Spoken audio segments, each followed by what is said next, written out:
9월 12일 토요일 창세기 43장 16절로 34절 말씀. 요셉은 베냐민이 그들과 함께 있음을 보고 자기의 청지기에게 이르되 이 사람들을 집으로 인도해 드리고 짐승을 잡고 준비하라.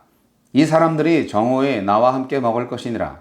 청지기가 요셉의 명대로 하여 그 사람들을 요셉의 집으로 인도하니 그 사람들이 요셉의 집으로 인도됨에 두려워하여 이르되 전번에 우리 자루에 들어있던 돈의 일로 우리가 끌려드는도다. 이는 우리를 억류하고 달려들어 우리를 잡아 노예로 삼고 우리의 나귀를 빼앗으려 함이로다 하고 그들이 요셉의 집 청지기에게 가까이 나아가 그 집 문 앞에서 그에게 말하여 이르되 내 주여 우리가 전번에 내려와서 양식을 사가지고 여관에 이르러 자루를 풀어본즉 각 사람의 돈이 전에 그대로 자루 아귀에 있기로 우리가 도로 가져왔고 양식 살 다른 돈도 우리가 가지고 내려왔나이다. 우리의 돈을 우리 자루에 넣은 자는 누구인지 우리가 알지 못하나이다. 그가 이르되 너희는 안심하라. 두려워하지 말라. 너희 하나님 너희 아버지의 하나님이 재물을 너희 자루에 넣어 너희에게 주신 것이니라. 너희 돈은 내가 이미 받았느니라 하고 시므온을 그들에게로 이끌어내고 그들을 요셉의 집으로 인도하고 물을 주어 발을 씻게 하며 그들의 나귀에게 먹이를 주더라. 그들이 거기서 음식을 먹겠다 함을 들었으므로 예물을 정돈하고 요셉이 정오에 오기를 기다리더니 요셉이 집으로 오매 그들이 집으로 들어가서 예물을 그에게 드리고 땅에 엎드려 절하니 요셉이 그들의 안부를 물으며 이르되 너희 아버지 너희가 말하던 그 노인이 안녕하시냐? 아직도 생존해 계시느냐? 그들이 대답하되 주의 종 우리 아버지가 평안하고 지금까지 생존하였나이다 하고 머리 숙여 절하더라. 요셉이 눈을 들어 자기 어머니의 아들 자기 동생 베냐민을 보고 이르되 너희가 내게 말하던 너희 작은 동생이 이 아이냐? 그가 또 이르되 소자여 하나님이 내게 은혜 베푸시기를 원하노라. 요셉이 아우를 사랑하는 마음이 복받쳐 급히 울 곳을 찾아 안방으로 들어가서 울고 얼굴을 씻고 나와서 그 정을 억제하고 음식을 차리라 하매 그들이 요셉에게 따로 차리고 그 형제들에게 따로 차리고 그와 함께 먹는 애굽 사람에게도 따로 차리니 애굽 사람은 히브리 사람과 같이 먹으면 부정을 입음이었더라. 그들이 요셉 앞에 앉되 그들의 나이에 따라 앉히게 되니 그들이 서로 이상히 여겼더라. 요셉이 자기 음식을 그들에게 주되 베냐민에게는 다른 사람보다 5배나 주매 그들이 마시며 요셉과 함께 즐거워하였더라. 두려움이 즐거움으로. 또다시 요셉과 형들이 만납니다. 형들은 두려운 마음으로 베냐민을 데리고 애굽으로 내려가지만 요셉이 베푸는 의외의 환대에 평안을 얻습니다. 하나님은 어떤 분이십니까? 요셉의 꿈을 이루십니다. 우여곡절 끝에 11명의 형제들이 요셉 앞에 서게 하시고 그에게 엎드려 절하게 하십니다. 아비가 꾸짖고 형제들이 구덩이에 던지며 저항하던 그 꿈을 누구도 상상하지 못한 방식으로 성취하신 것입니다. 요셉은 이해할 수 없는 고통스러운 시간을 거친 후에야 비로소 하나님의 계획을 깨닫습니다. 나를 향한 하나님의 계획도 이와 같습니다. 지금 고난의 수렁을 지나고 있든지 혹은 승승장구하며 높은 산을 오르든지 그 모든 것이 하나님의 뜻을 이루는 과정임을 잊지 말아야 실족하지 않을 것입니다. 요셉의 집으로 인도받은 형들은 도둑으로 몰려 노예가 될지 모른다는 두려움에 사로잡힙니다. 요셉을 노예를 판 대가로 자신들 역시 노예가 될 것이라는 두려움에서 자유롭지 못합니다.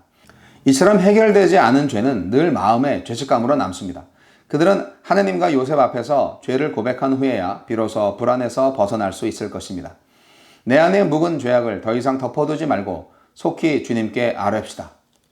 요셉의 청지기는 요셉의 형들이 내어놓은 돈을 너희 하나님, 너희 아버지의 하나님이 주신 것이라고 답합니다. 불안해하는 형들을 안심시키는 말이지만 하나님이 요셉을 통해 야곱 가족을 돌보실 것을 내다보는 말이기도 합니다. 청지기가 억류되었던 시므온을 데려오고 잠시 후 요셉이 합류하면 베냐민을 포함한 모든 형제가 한자리에서 화해의 의식을 치를 것입니다.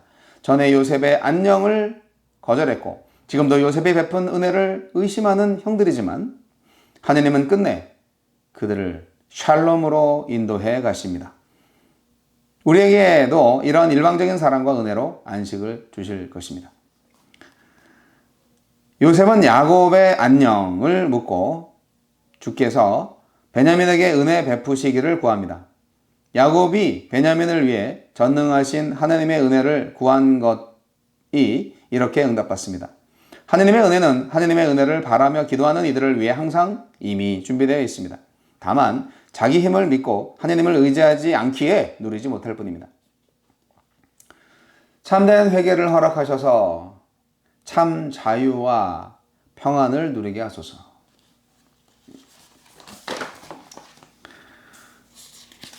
자, 오늘 말씀은 요셉을 두려워하는 형제들이 결국 요셉과 함께 식탁에 둘러앉아 즐거움을 누리게 되는 이야기로 펼쳐지고 있습니다. 이제 요셉의 집에 다시 왔죠. 이제 베냐민을 데리고 왔습니다. 그래서 요셉의 분부를 받은 청지기로부터 환대를 받는데, 하지만 상당히 두려워하죠. 왜냐하면 전에 자기들이 당한 일이 있고 돈을 지불했는데 그 돈이 다 자루에 다시 담겨 있어서 이것 때문에 우리가 잡혀서 이제 노예가 될 거다, 이런 생각을 하고 있는 거죠. 하지만 청지기는 그들을 안심시키면서 그 값은 다 받았다, 그렇게 얘기하면서 요셉의 형제들을 환대합니다. 잡아놓았던 시므온도 풀어줍니다. 마음에 거리낌이 있고 의심이 있으면요, 도대체 평안하지가 않아요. 현대인들은 어찌 보면 항상 불안하게 살고 있는 게 아닐까 생각해요. 항상 걱정만 하면서 사는 것 같지 않으세요? 언제 터질지 모르는 전쟁에 대해서, 언제 걸릴지 모르는 병에 대해서, 요즘은 특히 코로나 걸리면 어떡하지? 그런 생각 때문에 사실 모든 사람들이 굉장히 예민해 있고 불안해하는 모습을 많이 발견합니다. 물질적인 풍요로 말한다면 요즘같이 풍요로운 세상이 어디 있겠어요?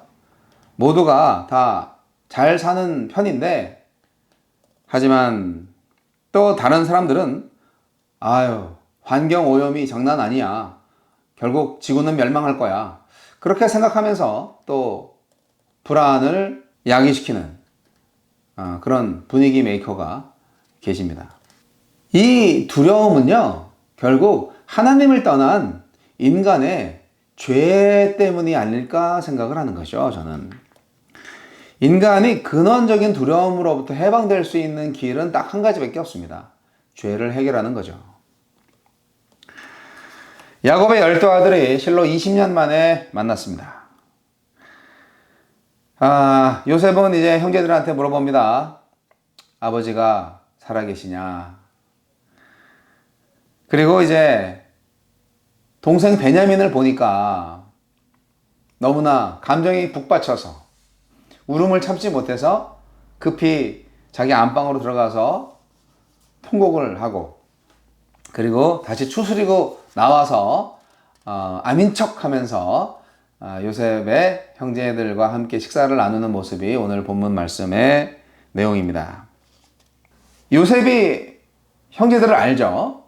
근데 형제들은 요셉을 모르죠. 자, 이게요, 오늘날에 예수님은 우리 인간들을 다 알죠. 하지만 인간들은 예수님을 모르죠. 그런 것과 거의 비슷합니다. 그래서 단지 지금 만나서 밥을 먹고 있는 즐거움밖에 그 이상의 유익은 얻을 수가 없는 만남인 거예요. 많은 사람들이 교회를 나오고 예배에 참석하고 또 예수 믿는 사람들을 만나지만, 정말 예수님을 알아보고 예수님에 대한 존재, 그리고 그분께 대한 믿음과 신뢰가 생기지 않는 한 그냥 한번 만나서 끝이고요. 그리고 그 이상은 아무것도 없는 거죠. 예수님은 우리 모두를 아시잖아요. 구원을 베푸시길 원하시잖아요. 하지만 알아봐야 되는 거죠. 그런데 그게 은총인 거예요. 알게 해주시는 이가 요셉이 그랬던 것처럼 예수님이시거든요. 요셉은 슬쩍 자기 자신을 드러내면서 히브리식 식사를 제공하면서 환대했습니다. 하지만 아직도 믿을 수가 없죠. 요셉의 형제들은 요셉의 친절에 대해서 긴장을 늦추지 않았고 다소 굴욕적인 자세를 취하면서 밥을 먹었습니다. 사실 많은 시간이 지났죠. 20년이라는 시간이 보통 시간이 아니잖아요. 그리고 세상살이의 처세술이 있잖아요. 이제까지 험한 세상을 살아오느라고 얼마나 힘들었어요. 그러다 보니까 진실을 바라볼 수가 없는 거예요. 그 세상살이를 위한 처세술에 짓눌려서. 이 모습이, 이 식탁의 모습이 오늘날의 인간들의 모습 너무나 비슷합니다. 예수님은 인간들한테 자신을 나타내기 위해서 그들과 더불어서 화목하게 되기를 원하시는데요. 그럼에도 불구하고 인간은 세상의 헛된 수단으로 그리스도를 발견하려고 하기 때문에 그분의 진정한 성품을 알 수가 없고 너무나 오랜 시간 동안 사탄으로부터 속아왔어요. 그래서 진리를 진리로 그대로 받아들일 수 있는 마음의 여유를 상실하고 만 것입니다. 이렇게 마음문이 굳게 닫힌 인간들은 하나님의 진리를 스스로 밝히 알 수가 없습니다. 다만 인간에게 하느님의 구원의 은총이 베풀어질 수 있는 유일한 길은 예수 그리스도 그분의 능력만이 있을 뿐입니다. 요셉의 경우를 통하여서 우리는 깨달을 수가 있습니다. 요셉이 잔치를 베풀고 요셉이 자기가 누구인지를 밝혔을 때 가능한 것이죠. 예수님은 마태복음 23장 8절에 너희는 다 형제니라 하면서 제자들한테 말씀을 하셨습니다. 이것은 모든 그리스도인들이 바로 다 형제 자매라는 것을 말씀하고 있는 것입니다. 그런데 오늘날 많은 그리스도인들끼리 싸웁니다. 그것은 참된 그리스도인이 아니기 때문입니다. 가짜 그리스도인들이 너무 많은 거죠. 오늘 본문 말씀 안에서 요셉의 형제 사랑이 지금까지 모든 수치스러운 형제 관계를 불식시키고 형제 사랑의 진수를 보여주고 있습니다. 이 사랑이야말로, 이 형제 사랑이야말로 이스라엘을 12아들의 지파 연맹이라는 선민 공동체로 출발하게 한 원동력입니다. 이렇게 하나님의 나라는 가장 화목하기 힘든 동격의 대립 상태를 극복해서 가장 아름다운 인간관계로 전환시키는 기적의 공동체라 아니할 수 없습니다. 교회라는 것은 그리스도로 인해서 너와 나라는 가장 상대적인 개념이 우리라는 아름다운 개념으로 승화되는 곳이라 할 수 있는 것이죠. 우리가 아니면 교회가 아닙니다. 교회 안에서 너는 너, 나는 나. 그러면 이미 교회가 아닌 것입니다. 너와 나가 만나서 우리가 되는 것. 그것이 하느님의 나라요, 교회인 것입니다. 죄의 영향력은 아주 강력합니다. 두려움이 있고 불신감에 사로잡히고 사실 제대로 깨닫지 못합니다. 우리가 큰일을 하느냐 하지 못하느냐 이것은 능력의 문제가 아니에요.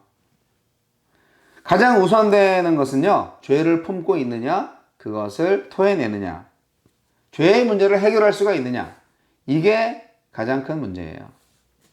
죄가 끼치는 악 영향이 너무나 크기 때문입니다. 우리는 남이 모르는 죄를 철저히 주님 앞에 회개해서 진짜 하나님으로부터 쓰임 받을 수 있는 하나님의 사람이 되어야 하겠습니다.